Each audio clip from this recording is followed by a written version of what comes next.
اقامت کہی جانے کے بعد اور صفیں بن چکنے کے بعد امام کسی غرض سے مسجد سے باہر جا سکتا ہے، اور دوسرا حصہ کہ اقامت ہو چکی ہو تو انسان کو جلدی جلدی بھاگتے ہوئے آنا چاہیے؟ کیا اسلام نے کیا رہنمائی کی؟ حضور صلی اللہ علیہ وآلہ وسلم نے اس ضمن میں بیان فرمایا ہے، اور حدیث کے الفاظ کچھ یوں ہیں کہ جب اقامت ہو جائے تو فلا تأتوها وانتم تسعون، دوڑتے ہوئے نہ آؤ، بلکہ آنسا نے فرمایا واتوها وانتم تمشون، جو تمہارا ایک نارمل طریق ہے آنے کا، چل کے آنے کا، اس طرح آؤ۔ اور آنسا نے فرمایا فما ادرکتم فصلوا، بس جو حصہ تمہیں مل جائے نماز کا اس کو پڑھ لو، وما فاتکم فاتموا، اور جو حصہ رہ جائے اس کو بعد میں پورا کر لو۔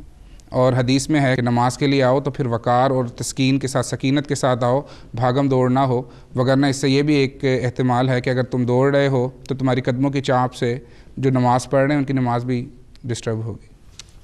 اور جو دوسرا سوال آپ نے کیا ہے جس میں یہ پوچھا گیا ہے کہ امام جو ہے وہ اقامت کے بعد جا سکتا ہے مسجد سے باہر، تو اس ضمن میں ایک حدیث حضور صلی اللہ علیہ وسلم کی ہے کہ حضور صلی اللہ علیہ وآلہ وسلم فجر کی نماز پر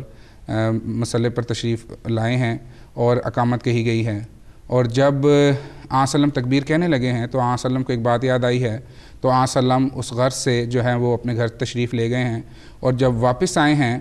تو صحابہ جنہوں نے دیکھا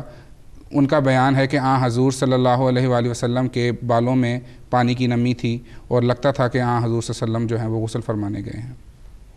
تو اس سے گویا یہ استدلال ہوتا ہے کہ اگر کوئی ضرورت ایسی پیش آتی ہے، امام یہ سمجھتا ہے تو وہ اس غرض کے لیے، نماز سے متعلقہ جو کوئی ایسی غرض ہے اس کے لیے باہر جایا جا سکتا ہے۔